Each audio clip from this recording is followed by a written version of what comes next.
All right, no time to explain, gang. Welcome back. KingXeph here, back with another video for you guys. Happy Thursday. I know it look a little bit different because it's been a long time, and I'm sorry for the long wait and the apology. Trust me, I've just been super busy and dealing with a lot of other stuff, and then deck building and a bunch of other jazz. But I'm going to preface this by starting the video off with saying I'm an idiot because this video is going to be essentially the opening for the brand new 2021 tin. Let me get it from down here.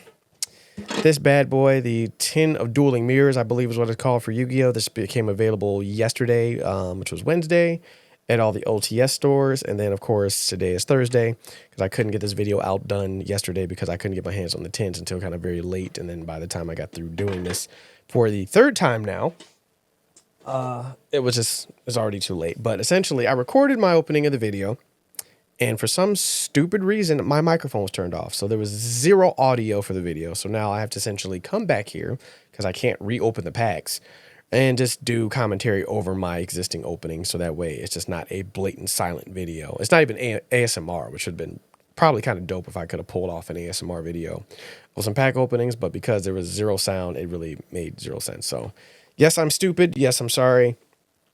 Probably won't be the first time. Well, definitely it's not the first time this has happened. It probably won't be the last, but it's the first time this has happened to this degree. Because the last time this happened, I think it caught at least audio from one of my devices. So it still gave me the microphone audio. It just didn't give me to as clear as I had hoped for it. So anyway, also, just to hash some couple things that are out. I have not forgotten about you guys. The giveaway winners for the Hunting for the Blue Eyes White Dragon video will be posted within an hour of this. You can check the community tab. I will link everybody who won that one. Thank you guys very much for those who entered and for just really eating that video up. That video just blew up and had over 1,000 views relatively quickly. And you guys have really enjoyed it. So thanks to that, when we hit 1,000 subscribers, which will be our, we're working to 750. We're about 55 subscribers away. So if you're new to the channel and haven't hit the subscribe button, hit the subscribe button and join the Time to Explain gang. We have cookies and cake, digitally, of course. But for those that watch that video, when we hit 1,000 subscribers, I will do a last attempt to pull that Blue Eyes White Dragon. I'll probably do 10 boxes instead of, I think I did 5 last time. It might have been 6. I can't remember the exact number of boxes we opened. But yeah, since that video, you guys love that video so much, we will do a second round of that when we hit 1,000 subs. So if you're new to the channel or want to see that video, make sure you share the videos with your friends and get us to 1,000 subscribers. And then I will get to ordering from my OCG supplier, and hopefully we'll pull the Blue Eyes out of that one, because at that point it'll be like half a case. And if I don't pull it out of that point in time, I'm going to be very, very, very upset. But outside of that, couple other things, especially with the controversy of the tins. This tin this year, unfortunately, has been getting a lot of flack online for good and bad reason. Of course, a lot of Yu-Gi-Oh players are never happy with anything. Just with a lot of people online, you can't make everybody happy, and people want certain things for pretty much nothing, and that's just more than likely never ever going to happen. But the other part of it is actually with some true validity. This set has 400 cards in the tin, which is very absurd. There are 50 QCRs. Every card they showed on the tin is one of the QCRs in there. I think there's approximately 20 of them that are showcased on the side of the tin, which means there are 30 other QCRs that they didn't bring up. There are 100 secret rares. So essentially you have, what is it? Is it 100? Is it 100, 150, 100, and then 50? Because 50 QCRs, 100 secret rares is 150. So that means there's remaining 350 left. So there might be 200 commons and then 150 ultra rares. It's something in that territory. But regardless, usually with the tins every single year is reprints of very important cards from previous sets, so that we can get our hands on some of the more valuable and powerful cards cheaper. Of course, pre or post ban list. I don't think anything in the ban list was hit in the tins other than maybe limiting like Snake Eye Ash to 1 or whatever it was. But generally the tins are always seen as the product to go for the year, so it allows players to catch up, to be able to get product for stuff that they probably just aren't available any longer, or that people bought up. Because I know a box of Age of Overlord is still like $150, which has like SP Little Knight, all the Snake Eye cards in it, Diabell Star, Wanted, pretty much all the more meta cards that you really need to be competitive, at least in the Snake Eye section, is all in that set, including the Horus cards as well. The Horus cards are just good splashable engines, but they're not really super meta-ish. But that's generally the opportunity that a lot of players or people on a budget will have the opportunity to potentially get those cards at a lower price. And with them being 100 secret rares, it makes it much more harder to pull those cards, especially since there's only 3 per 10. So there's 1 secret rare per pack, 3 ultras, and then 1 QCR. There's only 50 QCR, so that one's not that big of a deal. I only care about really a handful of them, which will be the STK Blue Eyes White Dragon. So this is the original art Blue Eyes from the anime, which Kaiba used. The Dark Magician Girl OG art from that one. Bell just for giggles, and then of course the 4 pieces of Exodia, as well as the Seal of Orichalcos. Those are really all the QCRs that I really care about personally that I would like to pull, because I want to have QCRs of all the Exodia pieces in my Exodia deck, because I have all the limbs as commons, and then the head is a QCR that was in last year's 10 that I pulled. So it'd be nice to have that one just as a flex. I usually don't like to flex for higher rarity, but with Exodia, because it's really not that big of a deal and that super valuable. If it was the Starlights, they would be graded and probably in my briefcase, but with them being QCRs and they'll be a little bit less valuable, it's not that big of a deal. So, but that's what I'm more or less looking for. But so, it's very shady of Konami to kind of do it the way they did it with this one. But we're going to go over my pulls that I pulled out of the 310s that I purchased so far. And then I do also have 2 cases coming on the way. They should be here either Friday or Saturday that I purchased from Hobbyville. One of my affiliate links down in the link in bio. You'll probably see a little graphic show up down here in the bottom of the screen. If you're a new customer to Hobby Lobby, you'll use our promo code NT2E. You'll get 5% off your very first purchase. Helps out the channel and also helps you guys. They are pretty much my go-to online retailer for anything TCG related. So it's not just Yu-Gi-Oh!, it's Pokemon, Lorcana, Magic the Gathering. They're from Canada, which also means that you don't get charged sales tax if you're in the States. So if you live in the US and you want to try to save some money, definitely on sales tax, that'll be a good way to do it. And they generally have cards and booster boxes within a couple dollars cheaper than you will find at your general OTS stores or like on Amazon or like TCG Player if you're trying to buy booster boxes from them. So if you want to have the opportunity to get cheaper stuff, and a very trusted online retailer that I recommend and personally use, check them out with the affiliate link below. And if you're a first-time purchaser, use the code NT2E for that 5% discount. But thanks to them and to you guys, I did purchase 2 cases for the low. And so with your help, I'm going to actually ask you guys a favor. In the comment sections, I plan on doing an opening for the cases. I don't know if I want to just do a really long video, whether it's a 2-part long video or just one super long video of both case openings, or to do a live stream with you guys and, you know, do a Q&A and have you guys communicate, and we can talk Yu-Gi-Oh stuff. We can talk like gaming stuff, personal questions or things you have to ask for me personally, or things or type of stuff that content you would like to see in the future from us on the No Time to Explain side. But I think it'd be interesting to do a live stream for that one. So if you guys are interested in that, please leave a comment below on which one you would prefer to see, either just a long video or a live stream, and that'll determine which one we do. Those cases won't get here until the weekend, so the earliest we'll probably do it will be Sunday at the absolute earliest. If not, we can probably target to do it sometime in the middle of next week or next weekend at that point in time. So I need your help with that one, so please let me know what type of video you would like to see for the case opening, and we'll get that moving. Also, there's a possible giveaway for one of the cards that we pulled in this video. I'm considering doing a giveaway for that. I probably end up doing it. I'm thinking about doing it 9 times out of 10. That means I'm going to. So there's a good chance I'm doing a pretty sweet giveaway for that future video from something that we pulled in this video. So be on the lookout for that as well. So without further ado, let's get this watch along going, because unfortunately I wish I could react as I normally did, but I can't because I'm an idiot. So let me get this thing cracked open. I pulled all the packs out of the 10 already because it's only 3 packs per 10, so there was no point in me like unwrapping each individual 10 and cracking it open and getting the packs. So I just pulled all the packs out. It is what it is. When we get to the case, with there being 12 10s, there'll be a lot more packs. It'll be, 36 packs per case. So it'll be a little bit more to deal with in this situation. So I'll figure that out when that time comes. But just to get this video short and sweet, which is not really so short and sweet because I'm talking forever, and go ahead and crack open the first pack. And like I said, there's quite a few secret rares I'm looking forgetting. One is the horse stuff, a couple of other Diabell stars, Bissio Despater, Chaos Angel, and a couple other cards, and all the alt art cards that they put in here. So like Dark Magician Girl, Red Eyes, Harpy's Feather Dust, and Regeki. I'm looking for those as well, hopefully pulling all of those on that side. And our very first secret rare was Msedi Glora Horus. One of the secret rares I definitely needed. I need a play set of these, so I need 3 of them.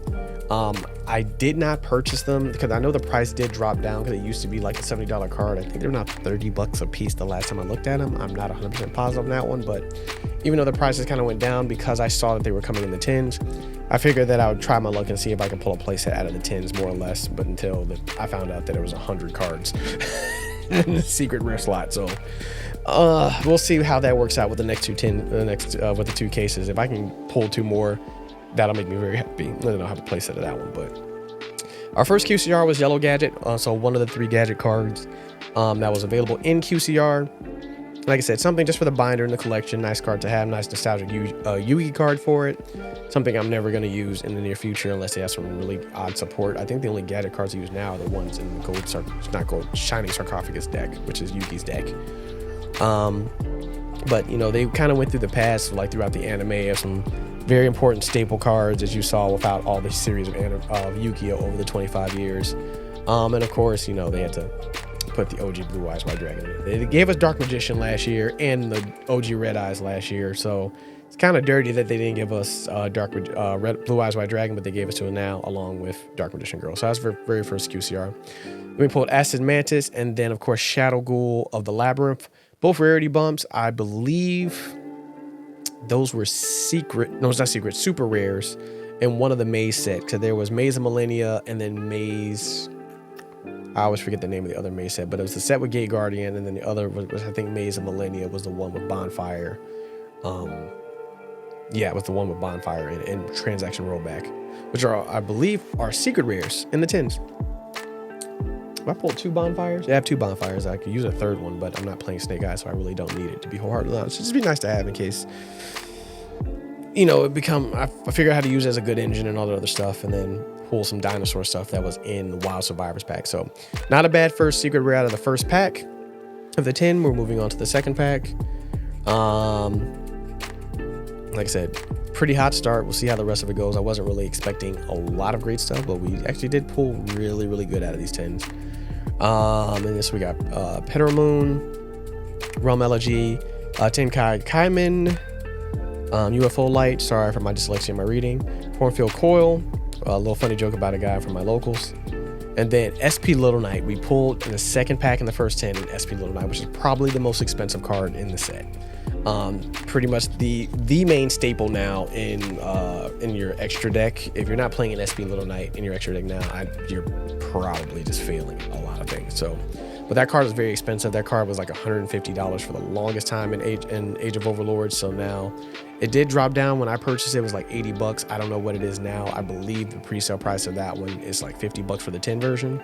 But there's also a good suspicion that that card is heavily short printed, because with that being probably the flagship card in the set, I don't believe that you'll be able to, well, there's 100 secrets, so the likelihood of you getting a lot of them is kind of rare. But if I was to take a gambling man, I would say that card is short printed 100%. And then moving on to the third pack, of course, we have Imitating Ore, Double-Headed Dino King Rex, Vanadium Breakheart, Greed Jar, Duelist Genesis, which is a spell card I'll probably never ever use, basically for around synchro summoning stuff. I don't know what it is.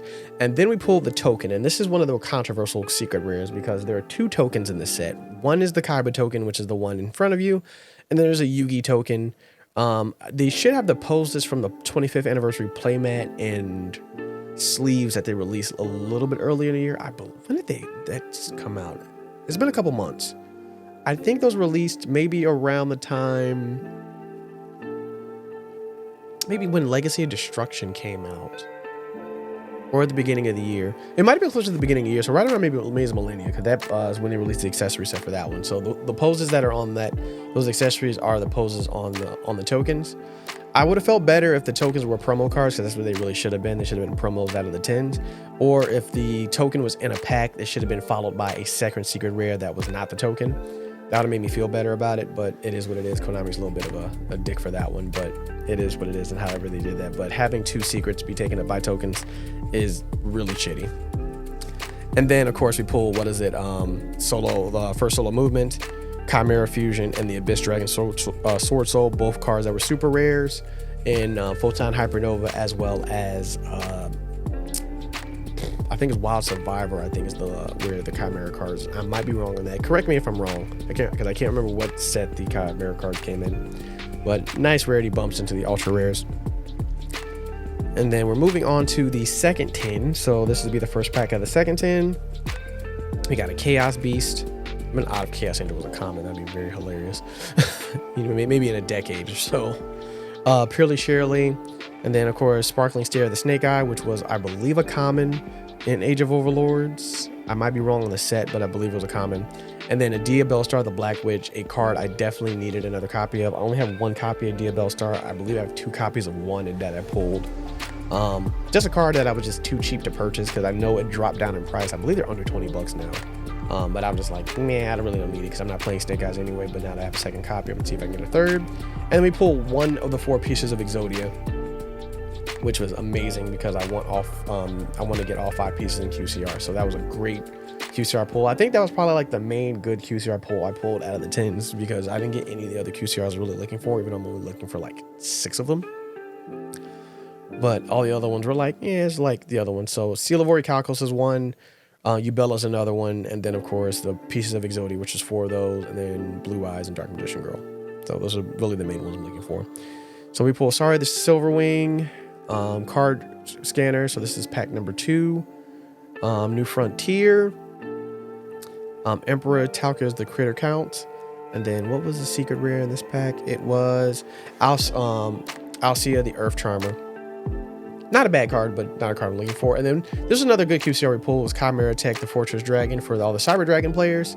I always forget the Cyber Dragon combo, so I really don't play Cyber Dragons. It's really just an OK. It's really just an OTK deck to go second, and then of course 2 Pearly cards, Pearly Delicious Memory, and then Pearly Noir.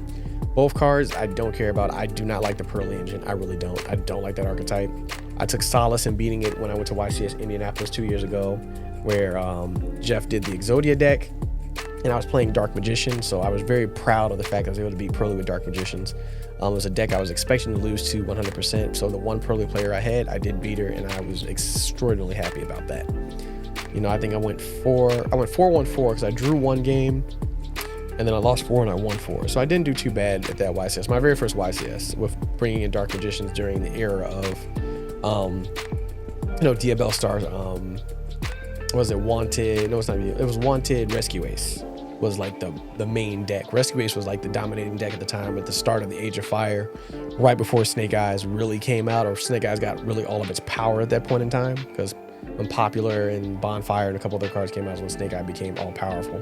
But SP was new, and then of course Dia Bellstar and the Wanted Engine was new, so that was really the meta back then.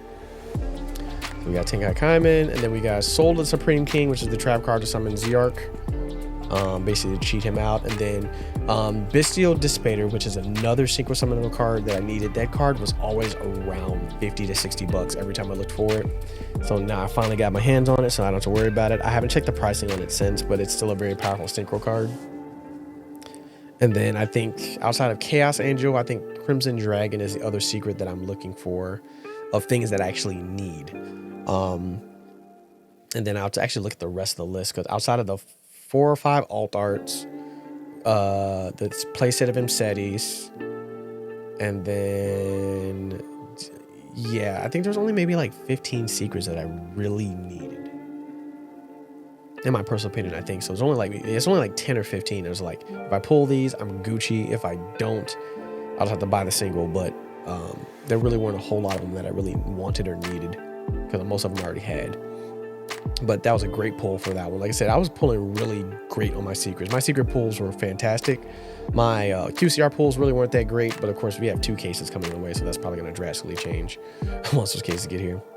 We got Land Flipping. This is the first pack of the 3rd tin. Mary Melfi's, and then followed by Athenia, the Primal Being, which is one of the 3 new cards in this year's tin, because each tin generally comes with 3 brand new cards. Are they super great? Sometimes. Most of the time they're like meh. So this one had the other Primal Being, which is a different type of Nibiru. Then there was a Synchro Psychic Monster. I can't remember what it was called. And then the last one I think was Heavy Polymerization. There might have been a 4th that I'm drawing a blank on. But Theria, the Primal Being, is basically an anti-nib. As long as it's on the field, no players cannot summon more than 4 times per turn. And then of course you basically tribute off monsters whose levels equal 11 or higher, special summon it from the hand, and then you destroy the highest attack you destroy the highest attack monster on your opponent's side of the field. If it ties, then you pick which one you want. You can only use it once per turn, but then of course you can't, neither player can special summon more than normal summon or special summon more than 4 times in a single turn. So it's really a good anti-nib. So it limits how many summons can be done, which can really block off a lot of combos, and that's actually very beneficial. It actually probably do really well against Yubel, because Yubel, a lot of it will be like summon spirit, pop period, summon Yubel effect, pop that, summon terror into shuffle into phantom. So it might be good for that one. And then that was actually another good QCR pull we pulled was Relinquish Anima, a card that I don't use very often because I usually don't have a slot for it, and most of the decks I play, it really doesn't have a good spot for it. But another solid QCR pick I thought that was Relinquish Anima, so it's nice to have that one. Like I said, it's gonna be very flashy in the binder. It might get used in the near future. Last time deck I used it was for in Blue Eyes, so I think whenever we get the new Blue Eyes support, which probably won't be until next year, I'll probably throw it in there. But we pull another, the Silver Wing, Mossian Knight of the Cosmic General, Supreme King Dragon, Lightworm, followed by Ultimate Great Insect, which is a rarity bump. It was a super rare in Photon Hypernova. I have a lot of those. Card I'll never use because I'm not an insect duelist like that, and I really don't see insects really pulling out any real stops anytime soon. So that could change. I mean, we're in Age of Fire and probably soon to be in the Age of Water, because when Rage of the Abyss comes out, a lot of water types.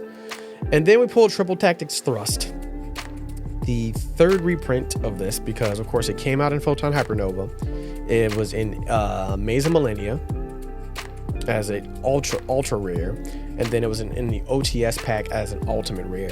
So this is the 2nd reprint. This is the 1st reprint that's a secret rare. So of course it's essentially the same rarity as it was in Photon Hypernova. So it's a reprint for the 10. Another high value card on that one, but like I said, most of all the secret rares he pulled on these 10s were just absolutely fantastic. I was not expecting to pull that alongside with the SP Little Knight and the Imseti and then the Bestial Dissipator. So like my pulls for secret rares, absolutely insane.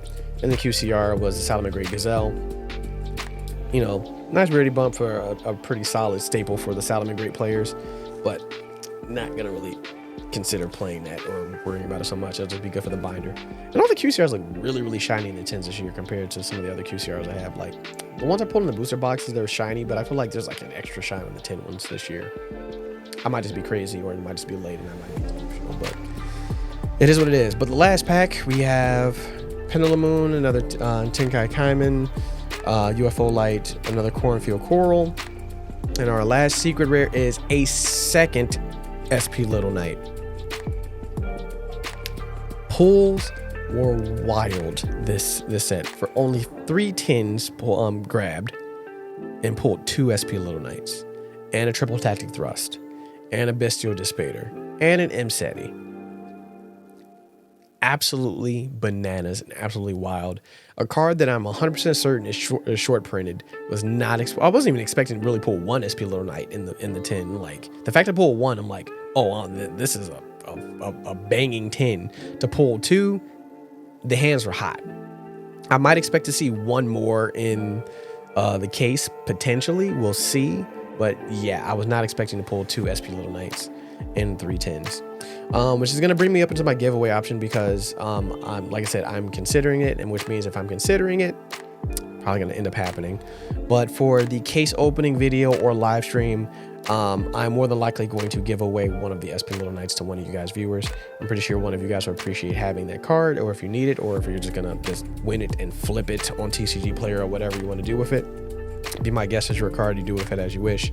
But of course, if you are interested, the details of that will probably be given in that particular video or in the live stream in terms of picking a particular winner. But since I don't need a playset of SP Little Knights, I'm just going to be nice to you guys again, because I love you guys. I do appreciate every one of you guys that watch the videos and support the channel. I'm going to give away one of the SP Little Knights that we pulled in today's video, in that future video. So be on the lookout for that one, since I've been heavily thinking about it on that side of the spectrum. But that is going to conclude this video. This is a little different for me, doing a voiceover over a poll that I already did, considering the fact that I screwed up and I'm an idiot, but I was also late, and I'm bound to screw up again very soon anyway. But Definitely want to just have a silent video and have some commentary on top of it. And it is very late on my side of the spectrum, so now I'm getting very, very tired. But in the meantime, if you're new to the channel, like I said, like, comment, and subscribe. Check out the affiliate links for any OCG or TCG products and get your hands on some product for a little bit of a discount, and use that code NT2E for that 5% discount.